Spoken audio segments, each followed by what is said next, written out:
Hindi cinema में 40-45 साल तक अभिनय करने के उपरांत नसीरुद्दीन शाह जी अब जाकर देश को लेकर चिंतित दिखने शुरू हुए हैं। सरकार को लेकर उनके मन में प्रश्न आने लगे हैं। अब जाकर उन्हें मुस्लिमों की याद आई और अब जाकर उन्होंने बेवजह के मुद्दों पर अपने सुझाव रखने शुरू कर दिए। 1975 में निशांत सिनेमा से अपनी आजीविका शुरू करने वाले अभिनेता नसीरुद्दीन शाह जी ने 2018 के बाद से सरकार और देश के खिलाफ अपनी टिप्पणियां शुरू कर दी। क्या कारण है कि जिस अभिनेता के बारे में 45 साल तक किसी प्रकार का विवाद सुनने को नहीं मिला, जो हमेशा अपने काम में लीन रहा, जिसे इतने सालों तक भारतीय दर्शकों का प्यार मिला, जिसने कितने ही देशभक्ति सिनेमा में काम किया, वो अचानक से देश में हिंदू मुस्लिम क्यों करने लगे? जिसने हिंदू मुस्लिम सिख ईसाई हर तरह के किरदार निभाए, उसे अब जाकर केवल एक धर्म ही क्यों दिखाई देने लगा? ये सोचने की बात है। अभी हाल ही में नसीरुद्दीन शाह ने करण थापर को दिए गए एक साक्षात्कार में कहा था कि मुगल जो हैं वो रेफ्यूजी थे, उन्होंने भारत आकर इसे सशक्त बनाया, हर क्षेत्र में उन्नति में उनका योगदान है, चाहे वो संगीत का क्षेत्र रहा हो, कविता का या फिर कला का। इससे पहले भी वो विराट कोहली को लेकर नाराजगी दिखा चुके हैं और समय समय पर आजकल वो कुछ ऐसा बोलते रहते हैं जिससे वो चर्चा में बने रहे। कुछ साल पहले उन्होंने हिंदी सिनेमा के तीनों खान कलाकारों यानी शाहरुख खान, आमिर खान और सलमान खान के विषय में भी बोला था कि ये लोग इस तरह के मुद्दों पर नहीं बोलते हैं क्योंकि इनका करियर है, इनके एंडोर्समेंट चले जाएंगे वगैरह वगैरह। तो हम इन्हीं की कही गई बातों से नसीरुद्दीन शाह के अचानक से आए बदलाव पर बात कर लेते हैं। 40-45 साल के अपने अभिनय में उन्होंने खूब नाम और शोहरत कमाया और इसमें भी कोई संदेह नहीं है कि वो एक बहुत अच्छे अभिनेता हैं भी, जिनके नाम नेशनल अवार्ड तक रहे हैं। अब जब चारों तरफ नाम शोहरत हो, लोगों का प्यार मिल रहा हो, धन कमाया जा रहा हो, रोज नई फिल्में साइन की जा रही हो, तो उस वक्त उन्हें केवल अपना सुखद जीवन दिखाई दे रहा था। धन कमाने में लगे थे तो देश धर्म जाति से उन्हें क्या लेना देना था?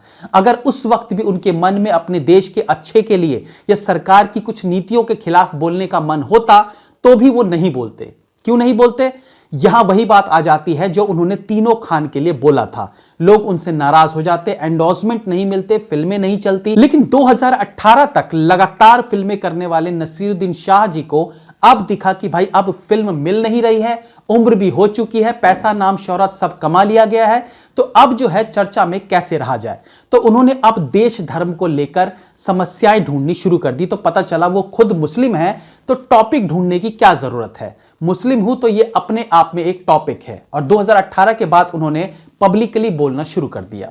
2017 में भी उन्होंने 5 फिल्में की थी, लेकिन 2018 में 2, जिनमें उनके रोल्स बहुत छोटे थे, 2019 में 2 अगेन छोटे छोटे रोल्स। तो उन्हें समझ आ गया था कि अब करियर उनका आखिरी पड़ाव पर है।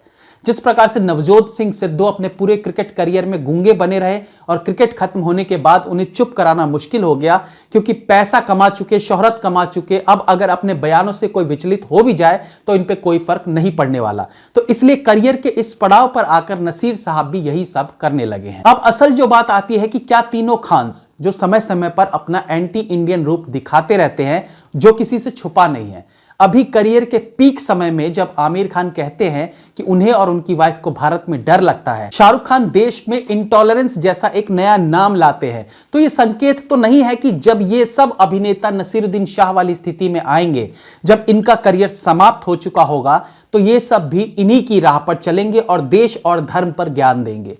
अभी तो कुछ नहीं बोलेंगे क्योंकि जैसे कि नसीर जी ने कहा कि अभी उनका करियर है, फिल्में हैं, एंडोर्समेंट हैं, इसके साथ वो खिलवाड़ नहीं कर सकते। अभी तो किसी भी तरह का विवाद इनके करियर को नुकसान पहुंचा सकता है। अभी जिस प्रकार से नसीरुद्दीन शाह और सिद्धू का एग्जाम्पल हमने दिया कि दोनों ने पूरे जीवन कुछ नहीं बोला और अब चर्चा में रहने के लिए अक्सर विवादित चीजें करते रहते हैं, तो तीनों खान्स को आप गीतकार जावेद अख्तर से कंपेयर कर सकते हैं। उन्होंने भी अपने पूरे करियर में कुछ नहीं बोला जब तक वो पूरी तरह से सिनेमा में एक्टिव थे, लेकिन अपनी सोच को उन्होंने फिल्मों के माध्यम से लोगों के बीच रखा। जैसे कि जो हम अक्सर सुनते रहते हैं कि ठाकुर ब्राह्मणों को हमेशा उनकी फिल्मों में क्रूर या धूर्त ही दिखाया जाता था। उनके हिसाब से देश के सारे डाकू तिलक वाले ही थे।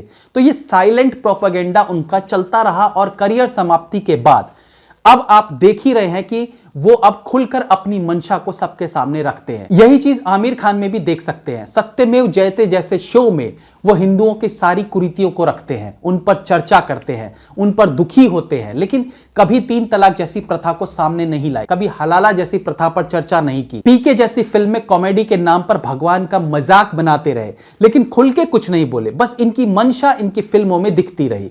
तो कहीं ये भी अपने करियर खत्म होने के बाद वाले जावेद अख्तर या नसीरुद्दीन शाह तो नहीं बनने वाले, और शायद बनेंगे ही। ये सोशल मीडिया जब तक रहेगा तब तक ये वीडियो भी रहेगी। तो जब इनके रिटायरमेंट के बाद पहली बार जब आप इनमें नसीर साहब वाली झलक देखेंगे तो इस वीडियो को जरूर याद कीजिएगा।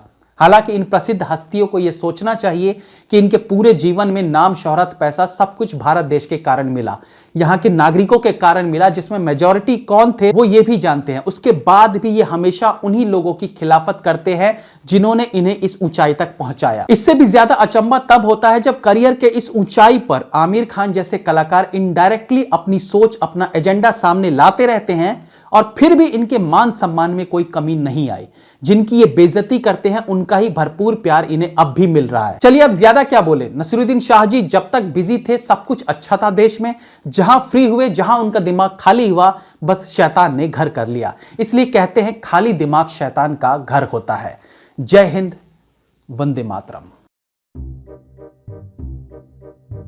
चलिए अब ज्यादा क्या बोले, नसीरुद्दीन शाह जी चलिए अब ज्यादा क्या बोले, नसीरुद्दीन शाह जी चलिए अब ज्यादा क्या बोले, नसीरुद्दीन शाह जी चलिए अब ज्यादा क्या बोले, नसीरुद्दीन शाह जी जब तक चलिए अब ज्यादा क्या बोले, चलिए अब ज्यादा क्या बोले, नसीरुद्दीन शाह जी जब तक बिजी थे सब कुछ अच्छा था देश में, जहां फ्री हुए, जहां उनका दिमाग खाली हुआ, बस शैतान ने घर कर लिया। इसलिए कहते हैं खाली दिमाग शैतान का घर होता है। जय हिंद, वंदे मातरम।